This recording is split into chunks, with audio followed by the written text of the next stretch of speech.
دبتی جا رہی ہے. تو تقاضا 3-4 مرتبہ آپ جب ایک شعر کو سن لیں گے تو اس کے بعد اب دوبارہ نہیں سنیں گے. تو کیا کہا قرآن مجید اللہ کیا کہہ رہا ہے سب سے فصیح کتاب ہے, سب سے بلیغ کتاب ہے. یہ کتاب ایسی ہے کہ جس میں ہم نے ایک حرف زائد نہیں رکھا, بس نہیں رکھا, بیہودہ نہیں رکھا. ہر حرکت, ہر کلمہ, ہر لفظ, ہر جملہ, ہر ترکیب اس کی اپنے معنی کے ساتھ بلاغت و فصاحت لگتی ہے. قرآن مجید میں یہ بسم اللہ تکراری اشکال کر دیا.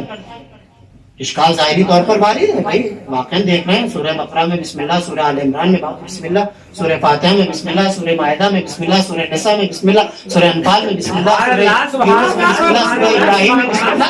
جس سورے میں آپ جا رہے ہیں بسم اللہ نظر آ رہی ہے تو سامنے والے کا اعتراض تو وارد ہوتا ہوا نظر آ رہا ہے کہ بات تو صحیح کہہ رہا ہے, لیکن جو اپنے علم کو خدا کی رضا کے لیے حاصل کیا کرتے ہیں ان کے پاس ایسے اشکال کرنے والوں کے جواب ہوا کرتے ہیں.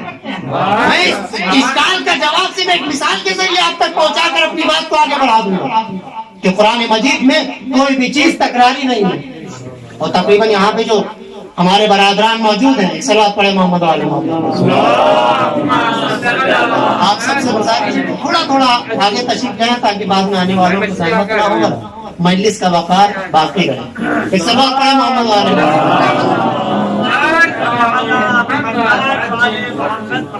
اعتراض کرنے والے نے کہا کہ قرآن مجید میں بسم اللہ تکراری ہے, اگر یہ اشکال وارد ہو جائے تو پھر ذالک الکتاب لا ریب فیہ, اس کا کوئی معنی نہیں رہ جائے گا.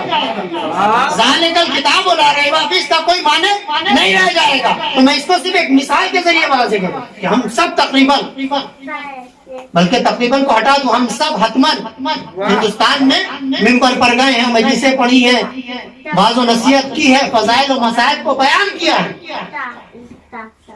افسر صاحب کو دعوت دی گئی کہ انشاءاللہ 1442 چل رہا ہے, یہ دعوت ان کو 41 میں دی گئی کہ 1441 میں آپ کو خطاب کرنے کے لیے, اب جو جگہ ان کو پسند ہو وہ خود طے کر لیں, میں نہیں کہوں گا کہ وہاں آپ کو آنا ہے.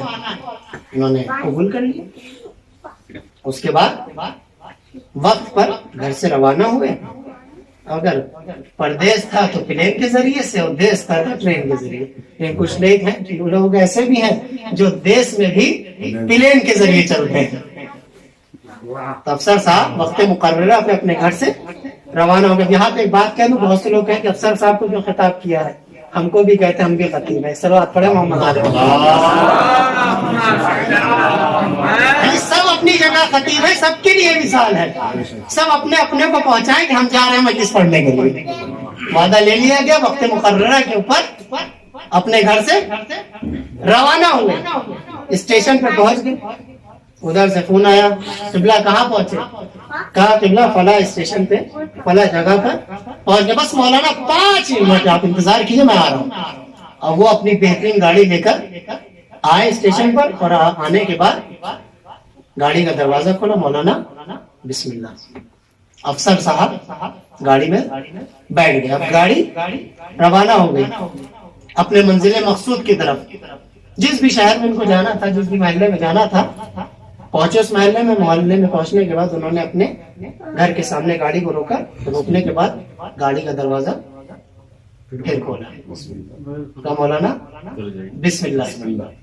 مولانا اتر. اب یہاں پہ جملہ اہل بیت کی تعلیمات کا اثر ہے کہ ہمارے سامنے پڑھا ہوا بچہ, یعنی ہم سب اپنے گاؤں میں مشاہدہ کریں گے. کل تک 10 سال کا جو بچہ تھا اہل بیت کے علوم کو حاصل کرنے کے لیے مدرسے گیا, سال بھر کے بعد جو آ رہا ہے تو مولانا سے خطاب کیا جا رہا ہے. یہ اہل بیت سکھا رہے ہیں سلیقہ. یہ سلیقہ آتا کہاں سے؟ اس فرش سے. یہ سلیقہ, یہ ادب, یہ تعظیم کرنے کا انداز کہاں سے سکھایا جا رہا ہے؟ ماں باپ سکھاتے ہیں, استاد سکھاتے ہیں, کالج میں تدریس کیا جاتا ہے؟ نہیں, یہ فرش عطا کر رہا ہے.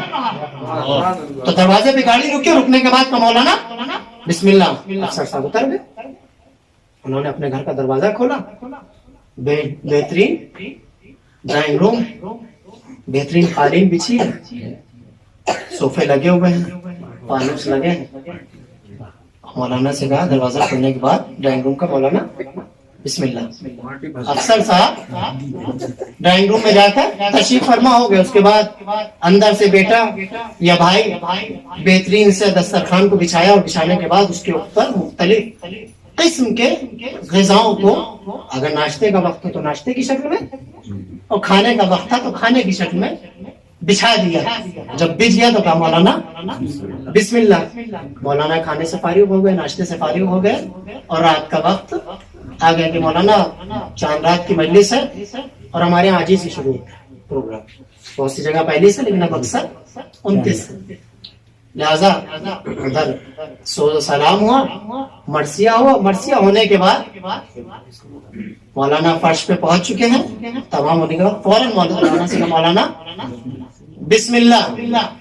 مولانا اسٹیشن پر آئے، استقبال کیا گیا، دروازہ کھلا. مولانا سے کہا بسم اللہ.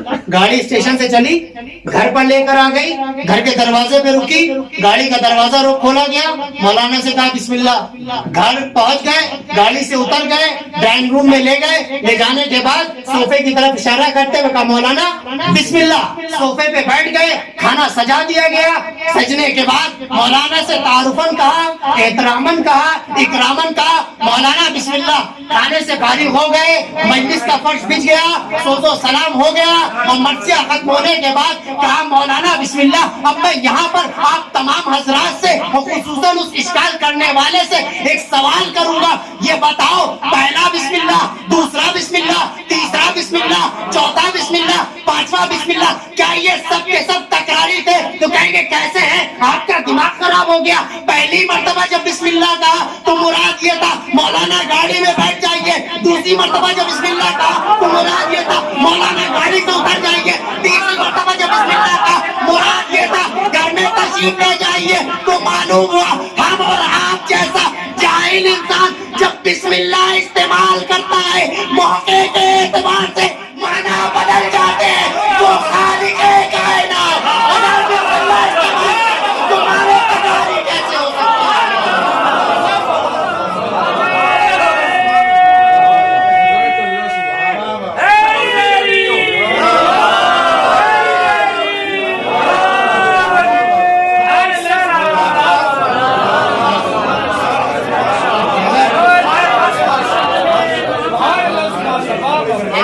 پڑھے محمد والے محمد پر.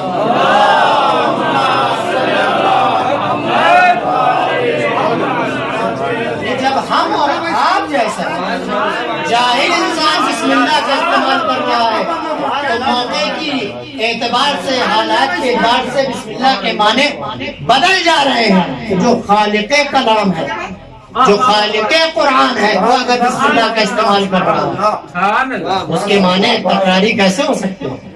اس کے معنی تکراری کیسے ہو سکتے ہیں؟ تو قرآن مجید کا یہ سورہ خصوصاً کبھی کبھی میں سوچتا ہوں اپنے کو مد نظر رکھتے ہوئے، اور شاید کبھی کسی سے ذکر بھی کیا کہ یہ ماں باپ کی دعاؤں کا اثر ہے کہ میں اس پاک سرزمین پر یہ ان کی بھی خوش نصیبی اور ہماری بھی خوش نصیبی، لیکن دوسری طرف سے ایک ہمارے لیے بدنصیبی. وہ بدنصیبی کیا ہے کہ ہم اپنے ماں باپ کی خدمت سے دور ہیں. یہ میرا اپنا ذاتی ماننا ہے. ہم اپنے ماں باپ کی خدمت سے دور ہیں، ان کی دعائیں ہم یہاں آ گئے، اور کسی کو نہیں پتا کہ کب کس کی سانس کو روک دیا جائے. تو میرا اپنا ذاتی ماننا ہے کہ ہماری بدقسمتی ہے کہ ہم ان کی خدمت کرنے سے دور ہیں. جب ہم چھوٹے تھے تو انہوں نے پروان چڑھا دیا، کیا زحمتیں مشقتیں اٹھائیں. ہر شخص جانتا ہے اس کے والدین اس کے لیے کتنی زحمتیں، اور آج کیا ہم وہ زحمتیں اپنے بچوں کے لیے اٹھا رہے ہیں؟ میں تو کہتا ہوں نہیں، بالکل نہیں اٹھا رہے. ہم اپنے بچوں کے لیے وہ زحمتیں نہیں اٹھا رہے جو ہمارے والدین نے ہمارے لیے. یہ واقعی ماں باپ کی دعاؤں کا اثر ہے کہ ہمیں اپنے بچوں کی پرورش میں بھی آسانیاں مل رہی ہیں. ہمیں اپنے بچوں کی پرورش میں بھی آسانیاں مل رہی ہیں. بس یہ آیت کریمہ کہ جس میں پروردگار عالم نے حکم دیا ہے کہ میرے علاوہ کسی کی عبادت مت کرو وبالوالدین اس کے بعد اور فقرے ہیں بہت سی مجلسیں آپ نے سنی. مجھے صرف اس آیت کریمہ کے ضمن میں کچھ باتیں جو مجھے اچھی لگی میرے لیے نہیں تھی وہ آپ تک منتقل کروں کہ پروردگار عالم نے قرآن مجید میں دو انداز سے گفتگو کی ہے. ایک جگہ کہا ہے کہ میرے علاوہ کسی کی عبادت مت کرو, والدین کے ساتھ احسان کرو. تو دوسری جگہ اگر کہا ہے کہ میرا شریک قرار مت دو, وہاں پہ بھی والدین کے احسان و والدین کی سپاسگزاری اور والدین کے اکرام کے لیے تاکید کیا ہے. والدین کے احترام اور عظمت کے سلسلے سے بہت سے فوائد ذکر کیے گئے ہیں. فوائد, اثرات زندگی میں اور اس زندگی کے بعد. جس نے والدین کی اطاعت کی, فرما برداری کی, احترام کیا, اس کی زندگی میں سب سے پہلا فائدہ یہ ہے کہ پروردگار عالم اس سے راضی ہو جاتا ہے. سب سے پہلا فائدہ یہ ہے کہ پروردگار اس سے راضی ہو جاتا ہے. اور صرف پروردگار راضی نہیں ہوتا ہے, پروردگار عالم اس کے گناہوں کو بخش بھی دیتا ہے. کیونکہ خود معصوم سے روایت ہے کہ پروردگار کو اپنے سے قریب کرنے کے لفظوں کو بدل دو کہ پروردگار سے سب سے تیزی سے قریب ہونے کا عمل جو ہے وہ والدین کا احترام. ہماری زندگی میں بہت سے عمل ہیں, عمل خوب ہیں, اچھے کام ہیں, نماز پڑھتے ہیں, لیکن اتنی تیزی سے خدا سے قریب نہیں ہوتے ہیں. غالباً امام محمد باقر علیہ السلام سے روایت ہے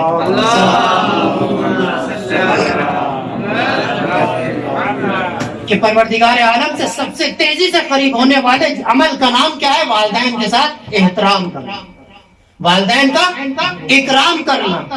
یعنی پروردگار کی رضا چاہیے تو والدین کا احترام کرو, پروردگار سے بخشش چاہیے تو والدین کا اکرام کرو. یہ پہلا اثر ہے والدین کے احترام اور والدین کا تکریم کرنے کا. دوسرا اثر جو بیان کیا گیا ہے کہ جس نے اپنے والدین کا احترام کیا, جس نے اپنے والدین کی تکریم کی, جس نے اپنے والدین کو اس طریقے سے والدین کا حق ادا کیا جو پروردگار عالم چاہتا ہے, تو پروردگار عالم اس کی عمر کو طولانی کر دے. پروردگار عالم اس کی عمر کو طولانی کر دے. اب پروردگار عالم والدین کے احترام پہ خوش بھی ہوتا ہے اور گناہوں کی مغفرت بھی کرتا ہے. بہت ہی جانا پہچانا نام ہے تاریخ اسلام کا اور سرزمین قم پر آیت اللہ شہاب الدین مرشی نجفی کی زندگی کا چھوٹا سا واقعہ لیکن درس بہت اہم دے گیا. اور تقریباً ہم سب نے اپنے اساتذہ سے والدین کے احترام کی سلسلے سے کوئی نہ کوئی اچھی بات سنی بھی ہے اور ان کی زندگی کا تجربہ بھی ہے. آیت اللہ مرشی نجفی, ان کا نام کیا ہے؟ شہاب الدین. اپنے گھر میں تھے, بیٹھے کسی کام میں مشغول تھے. ماں نے کہا کہ بیٹا کھانے کا وقت ہو گیا ہے, اپنے والد کو اوپر سے بلا لو, اعلی خانہ سے والد کو بلا لو. آیت اللہ نے ماں کا حکم تھا نا, ماں کا حکم تھا نا, ہم سے کہہ دے امی جان رک جائیے بھی یہ کام کر رہا ہوں, امی جان رک جائیے ابھی میں کام نپٹا لوں 2 منٹ بعد. ماں نے کہا بیٹا کھانا بن گیا ہے, سفرہ بچ گیا ہے, والد کو باپ کو اپنے بلا لاؤ. آیت اللہ مرشی نجفی اپنی جگہ سے اٹھے, زینے کو چڑھے, اور چڑھنے کے بعد جب باپ کے کمرے میں پہنچے جہاں پہ باپ مطالعہ کیا کرتے تھے, کتابوں کو پڑھا کرتے تھے, کیا دیکھا کہ والد کتاب پڑھتے پڑھتے سو گئے. والد کتاب پڑھتے پڑھتے سو گئے. اب ایک جملہ یہاں پہ کہوں, اب یہاں سے ہم سب اپنے کو لے کر چلیں, ہم ہوتے وہاں پہ کیا کرتے. ایک سلوات پڑھے محمد والے.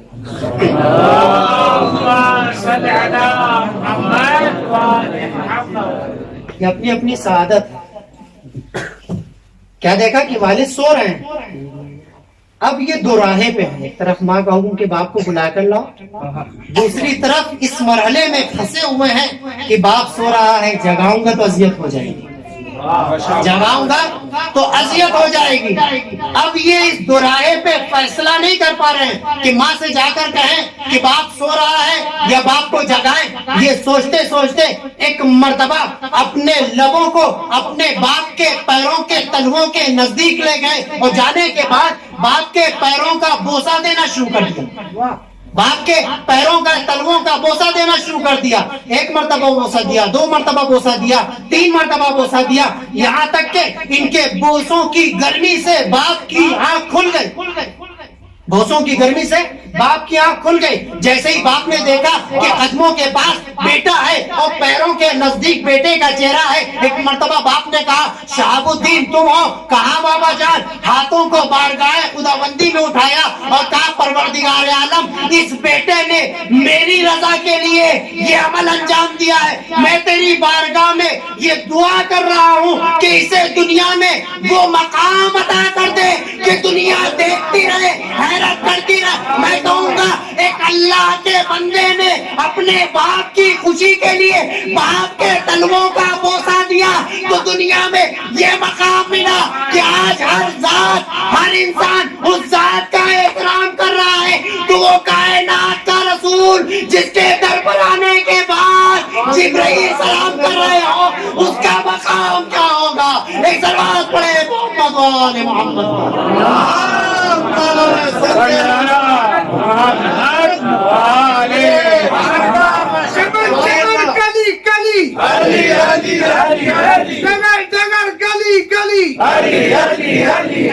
جہاں تیری بات چلی وہیں صدا آنے لگی،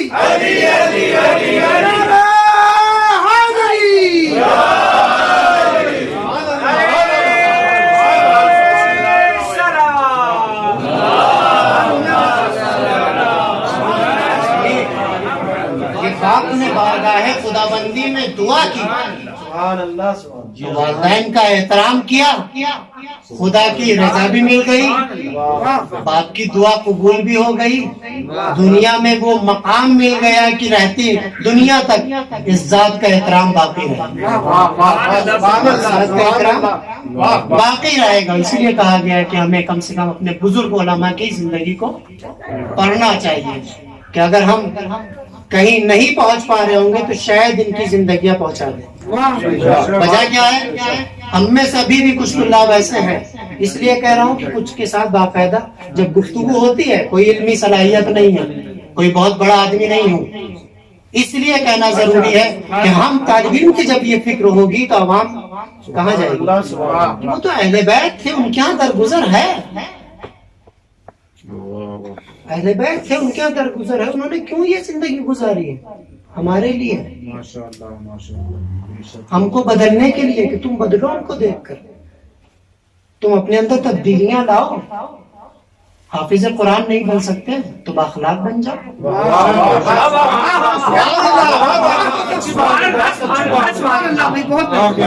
الہی پہ عامل نہیں ہو سکتے اور کردار بنا لو۔ مقایسے تو ضرورت ہے ہی نہیں، اس لیے کہا جاتا ہے کہ بزرگان کی سیرت کو ہمیں پڑھنا چاہیے،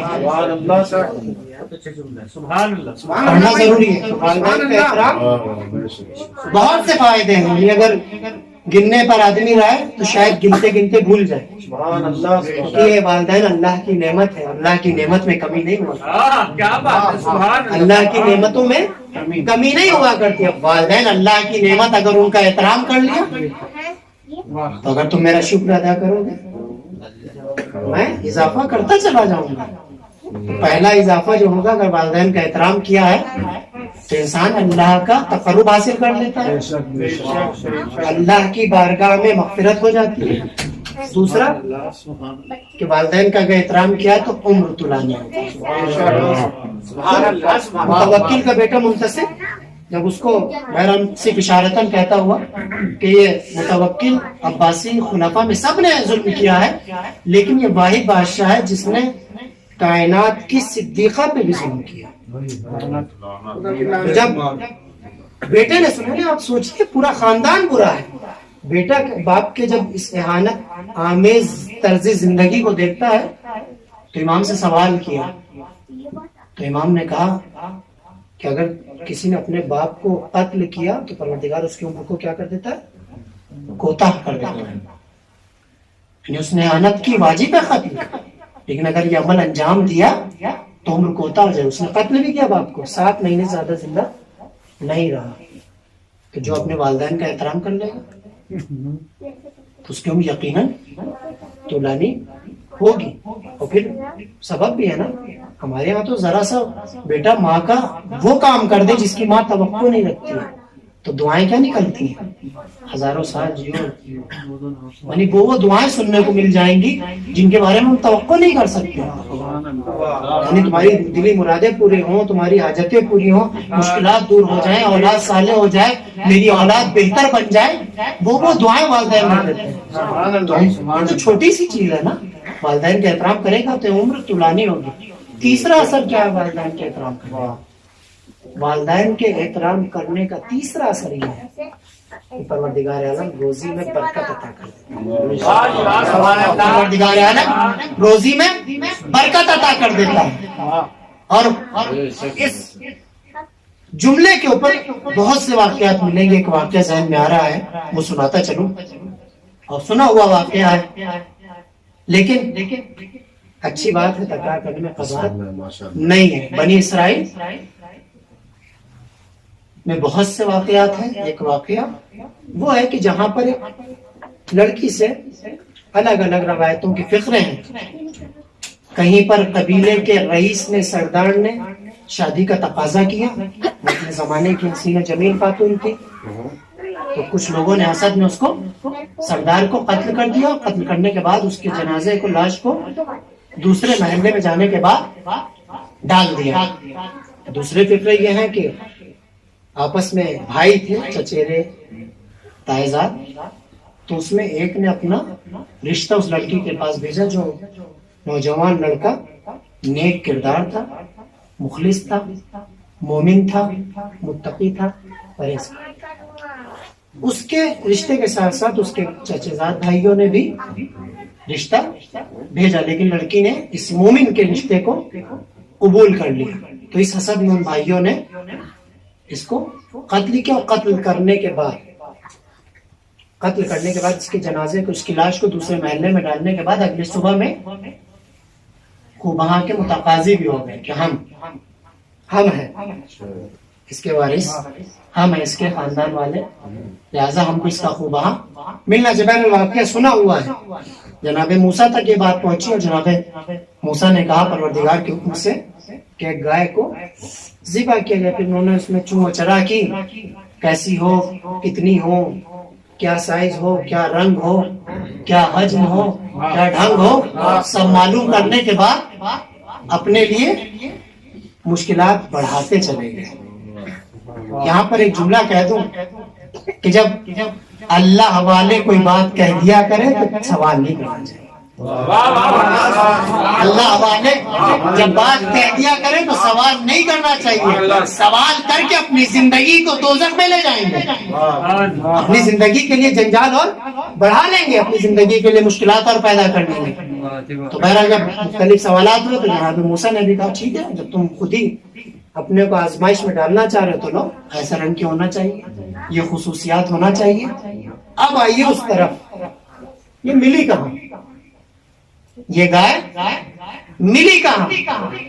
اس گائے کو بنی اسرائیل والے تلاش کرتے کرتے جب پہنچے ہیں تو ایک نوجوان کے پاس ملی، ایک نوجوان کے پاس ملی. اب اس کے بارے میں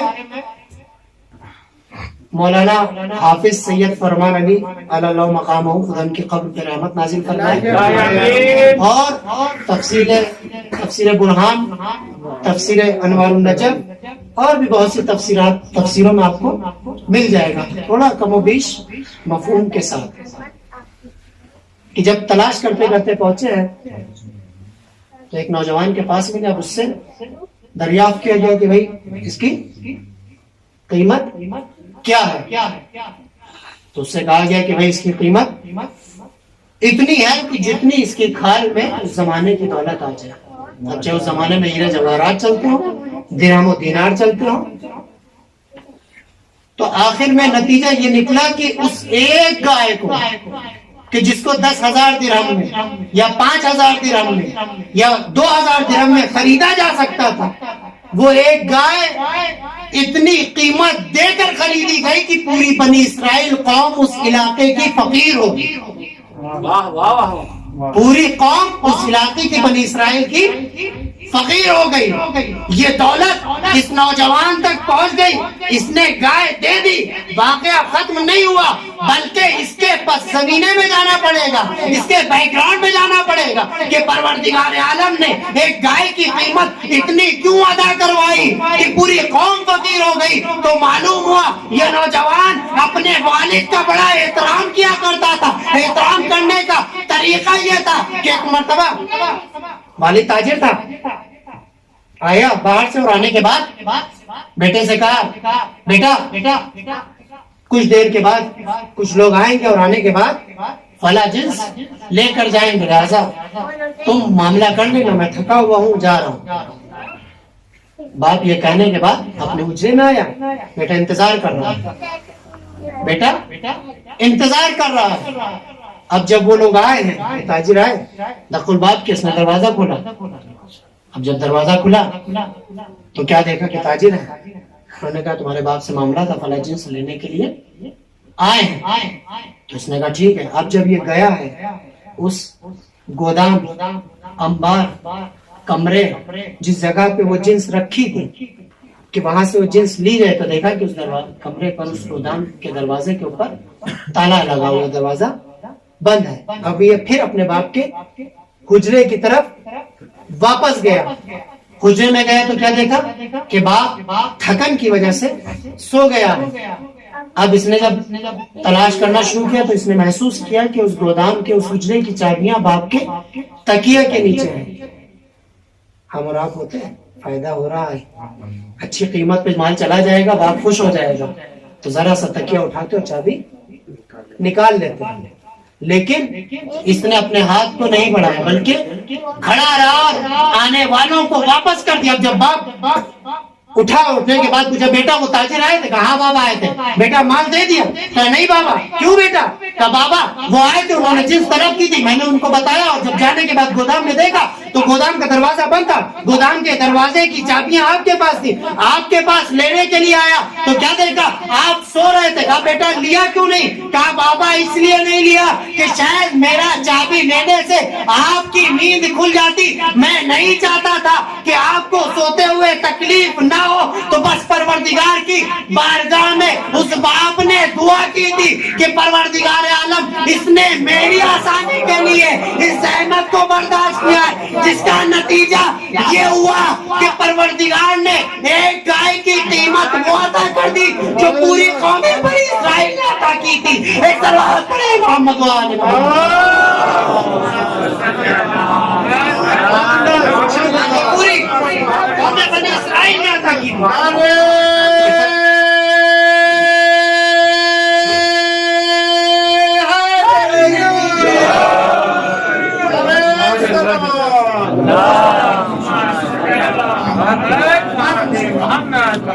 پروردگار عالم کی بارگاہ میں آپ نے دعا کی, جس کا نتیجہ کیا ہوا؟ پروردگار کی بارگاہ میں باپ کی دعا کا اثر کہ بیٹے کو وہ قیمت ملی جس کو اضافے کا سبب ہوا. تو باپ کا احترام روزی میں برکت کا سبب ہوتا ہے. باپ کا احترام, والدین کا احترام رزق میں برکت کا سبب ہوا کرتا ہے. ماں باپ کے احترام کے نتیجے میں پروردگار عالم انسان کو موت کے وقت آسانی عطا کرتا ہے. انسان کو پروردگار عالم موت کے وقت آسانی عطا کرتا ہے. جس نے والدین کا احترام کیا ہے اس کی موت ویسے ہی ہو جائے گی جیسے پھول سے خوشبو نکلتی ہے. سبحان اللہ سبحان اللہ سبحان اللہ. ویسے ہی ہوگی جیسے پھول سے خوشبو نکلتی ہے. اب یہاں پر ایک دوسری طرف سے موت میں آسانی ہم سب چاہتے ہیں نا، اور اس میدان میں آنے کا کم سے کم ایک فائدہ یہ ہے کہ ہم اپنے والدین کا احترام اور زیادہ کرتے ہیں۔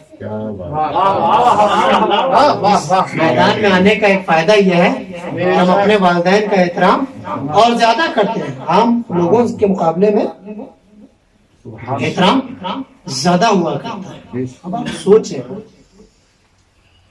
کہ ہم پردیس میں ہیں، ابھی تو یہ واقعا اس فرش کا ایک کرم بھی ہے کہ کون کس دوری پہ رہ رہا ہے اس شہر میں بھی، لیکن اس فرش نے سب کو ایک جگہ کر دیا، اس فرش نے سب کو ایک جگہ کر دیا۔ یہاں پر ایک دعا اور کروں گا کہ اس فرش کے صدقے میں، اس فرش پر آنے والی ذوات مقدسہ کے صدقے میں پروردگار جس طریقے سے ہم سب کو اس فرش پر ایک کیا ہے، ویسے ہم سب کی فکر کو بھی خدا ہی فکر بنا دے، ہم سب کی زندگی کو بھی خدا ہی زندگی بنا دے، جیسا وہ چاہتا ہے ہماری زندگی ویسی ہو جائے۔ پردیس میں نا،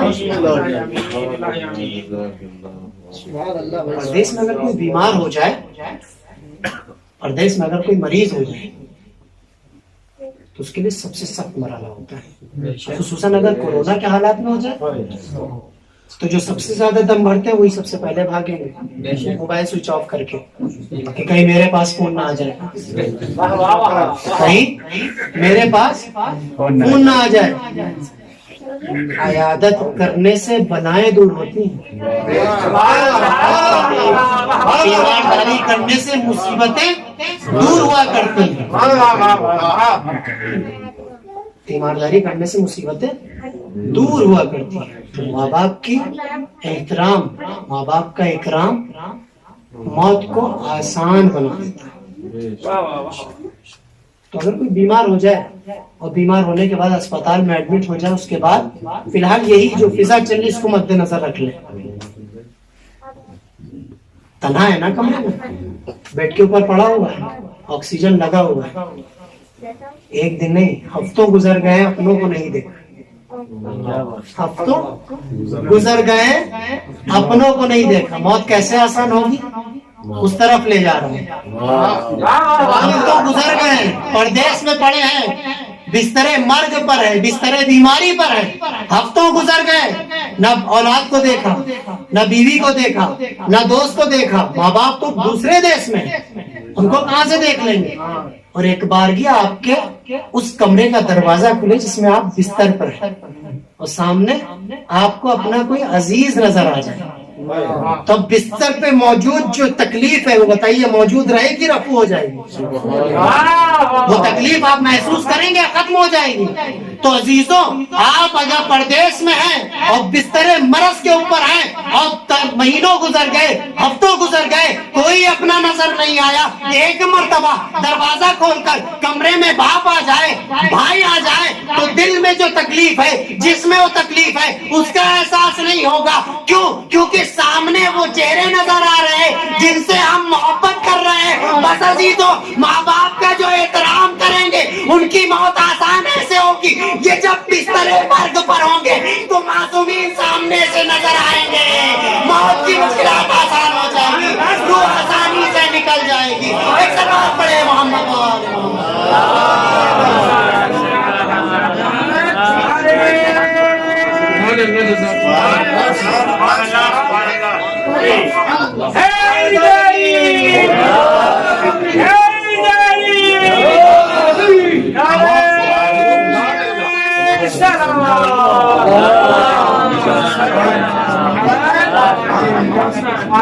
ماں باپ کے احترام خدا کی بلندی ملے گی، ماں باپ کے احترام سے خدا سے مغفرت ملے گی، ماں باپ کے احترام سے عمر طولانی ہو جائے گی، ماں باپ کے احترام کا ایک اثر یہ ہے کہ رزق فراوان ہو جائے گا، ماں باپ کا احترام یہ ہے کہ موت جب آئے گی تو موت آسان ہو جائے گی۔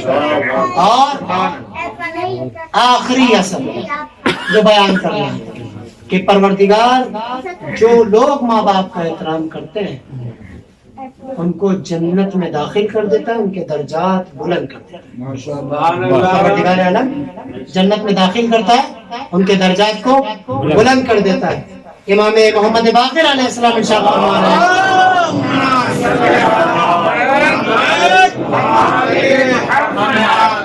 ہیں کہ پروردگار عالم نے مومنین کی بہت سی خصوصیات کو مطرح کیا، بیان کیا، لیکن مومن میں 4 خصلتوں کا ہونا ضروری ہے۔ پہلی خصلت کہ مومن جس نے اس کے اوپر احسان کیا اس کو ناراض نہ کرے۔ پہلی خصلت مومن جس نے اس کے اوپر احسان کیا اس کو ناراض نہ کرے۔ ہم اپنے کو بہت مومن کہتے ہیں، کل جس نے احسان کیا آج اس کو گالیاں دینے لگے۔ ذرا سی بات ہو جائے ہم کہتے ہیں آپ مشکل میں کوئی کام آ جائے، آپ سے بہتر کوئی نہیں ہے، آپ سے اچھا کوئی نہیں ہے، آپ ہمارے آڑے وقت میں کام آئے ہیں، لیکن ابھی کل کوئی ہمارے مزاج کے برخلاف انہوں نے کوئی صرف جملہ کہہ دیا، احسان فراموش ہو جائیں گے۔ احسان فراموشی اختیار کر لیتے ہیں سامنے والے کو، ہم سے بڑا ہمارے لیے اس سے بڑا کوئی دشمن نہیں۔ تو مومن کی پہلی صفت کیا؟ جس نے اس کے اوپر احسان کیا ہے اس کو آزار نہ دے، اس کو اذیت نہ دے، اس کو پریشان نہ کرے۔ مومن کی دوسری خصوصیت کیا ہے؟ جنت کس کو ملے گی؟ جنت للمومن المتقین، مومنین کے لیے، متقین کے لیے۔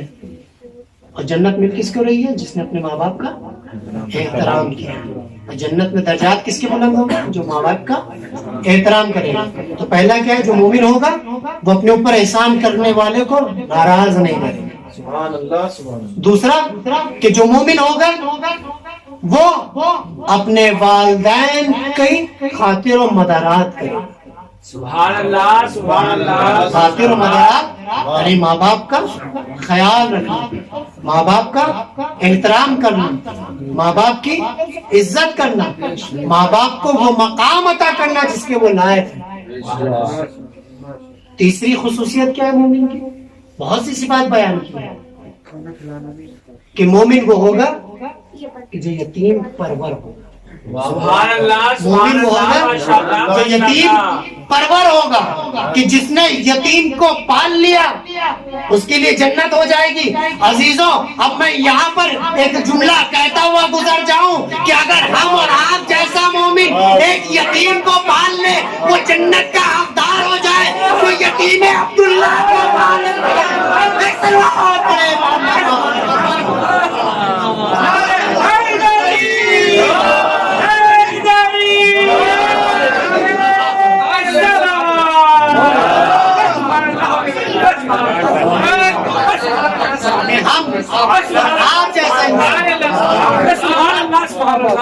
ہم اور آپ جیسا انسان اگر کسی کرتے وہ جنت کا حقدار بن جائے۔ جس نے رحمت للعالمین کی پرورش کی ہو وہ کیسے جنت سے محروم رہ سکتا ہے؟ یا لفظوں کو بدل دیا جائے، اگر علی پر ایمان لے آئے، یتیم کی پرورش کر لے تو جنت مل جائے، تو جس کی وجہ سے تم مومن بنے اس کا باپ کیسے جنت سے محروم رہ سکتا ہے؟ ایک صلوات پڑھے محمد و آل محمد۔ اس کا باپ کیسے جنت سے محروم رہ سکتا ہے؟ لیکن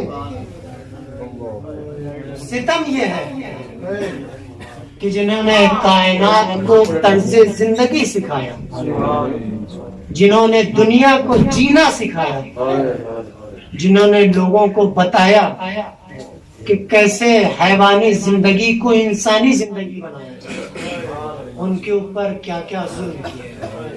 کیونکہ بہرحال ایک بیٹے نے اپنے باپ کے ایصال ثواب کے لیے فرش عزا بچھایا ہے۔ مجھے کائنات کا پہلا مظلوم باپ یاد آ رہا ہے۔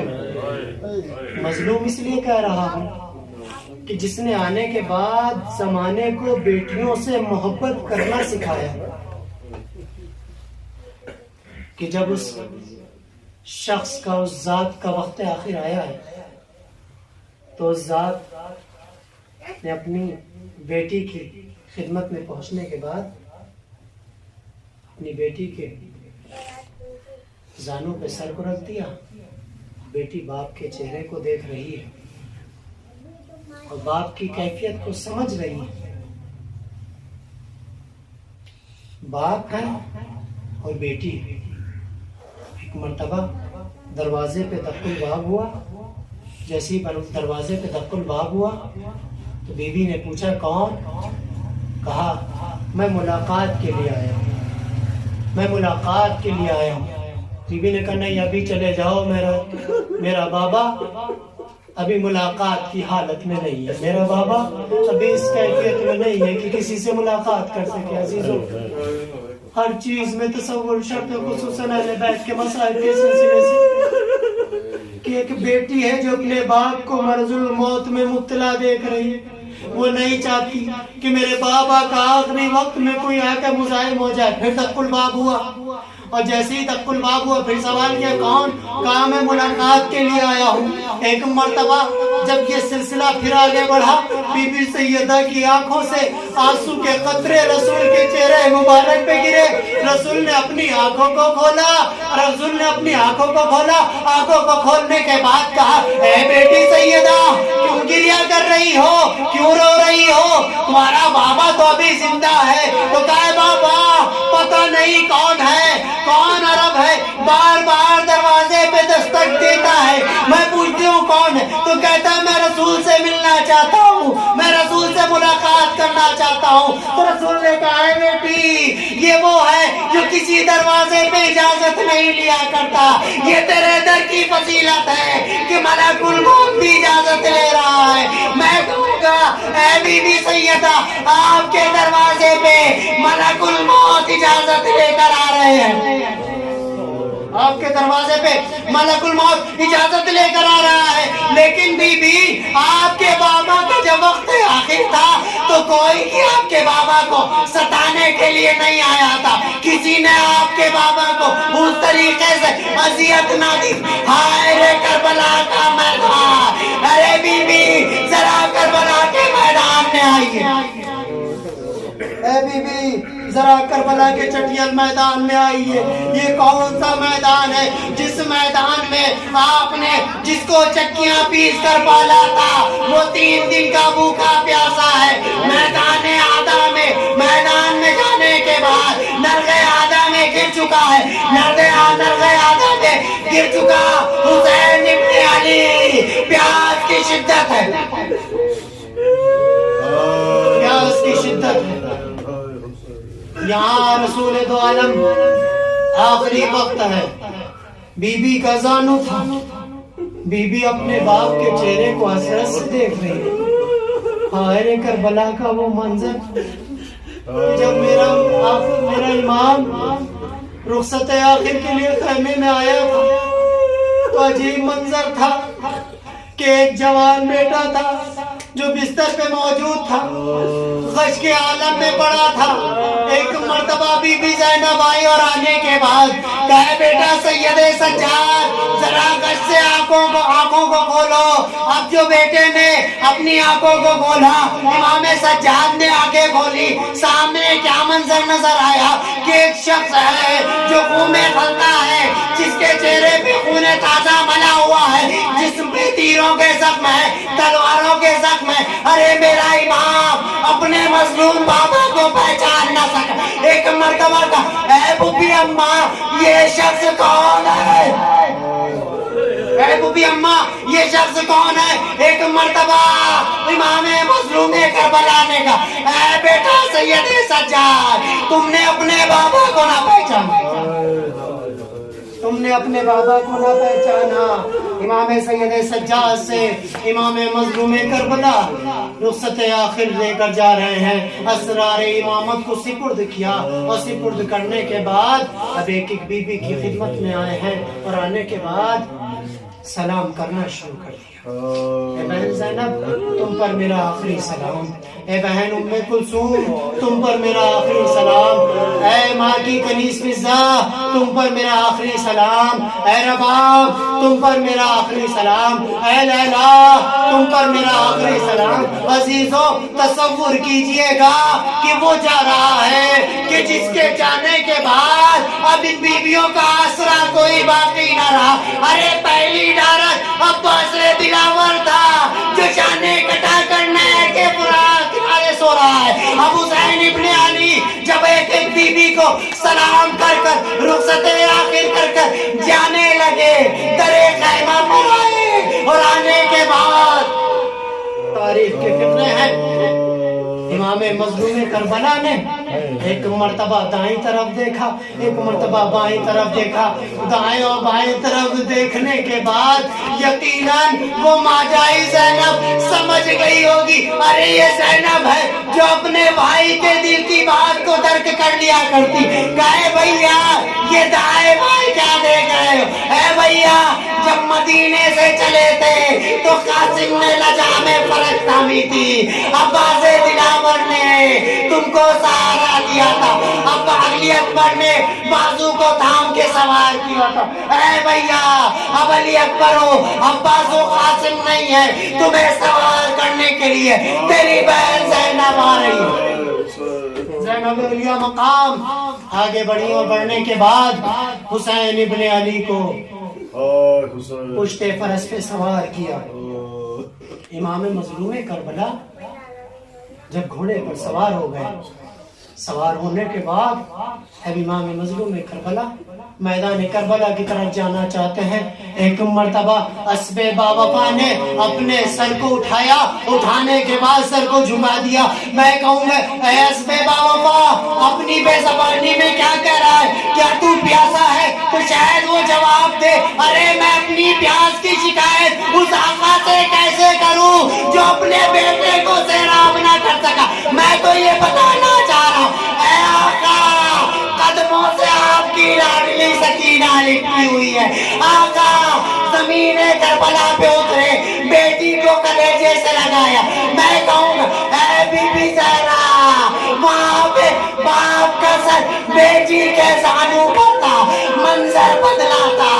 آپ پیاسی نہیں تھی, بابا پیاسے نہیں. ہائے کربلا میں دیکھیے آپ کا نال بھی پیاسا ہے, آپ کی پوتی بھی پیاسی. حسین کھا کے کربلا پر لیٹ گئے, بیٹی کو سینے پہ سلایا اور اس کے بعد کہے بیٹی سکینہ بابا کو رخصت کر دو, بابا میدان میں جا رہا ہے, تیری پیار کچھ لمحوں کی ہے. حسین نے ایک جملہ مدینے سے چلتے وقت علی اصغر کے کان میں کہا تھا. بہن کی آنکھوں چھوڑی تھی, باپ کی آغوش میں آئے تھے, ایک جملہ سکینہ کے کان میں کہا. وہاں کہا تھا اے علی اصغر تیرے بغیر حسین کی قربانی پوری نہ ہو. اے بیٹی سکینہ میرے باپ سب سے پہلے ہم سے ملاقات ہونے والی تم ہو کی, بس فرق یہ ہے رسول نے جب زہرا سے کہا تھا تو زہرا کو تماچے لگے تھے, زہرا کو مارا تھا لیکن بیٹوں نے سہارا دیا. یہاں پہ سکینہ کے تماچے لگے تھے. ایک بھائی تھا جس کے ہاتھوں میں ہتھکڑیاں تھیں, پاؤں میں بیڑیاں تھیں, بڑا بے بس تھا, اپنی بہن کے تماچے لگتے دیکھا لیکن اپنی بہن کو بچا نہ سکا.